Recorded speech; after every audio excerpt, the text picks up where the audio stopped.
भाई Valentine day के दिन सिंगल रहकर इतना बुरा नहीं लगा जितना बुरा इन दोनों को साथ में देखकर लगा।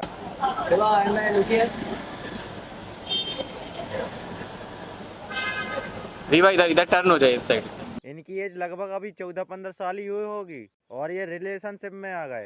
साला जब मैं 14-15 साल का था, जब 18-19 साल के लोग रिलेशनशिप में घूम रहे थे, अब 18-19 साल का हुआ तो 14-15 साल के बच्चे रिलेशनशिप में घूम रहे हैं। एक काम करता हूँ, सब छोड़ के जंगल में चला जाता हूँ। साला ये दुख का खत्म नहीं होता बे।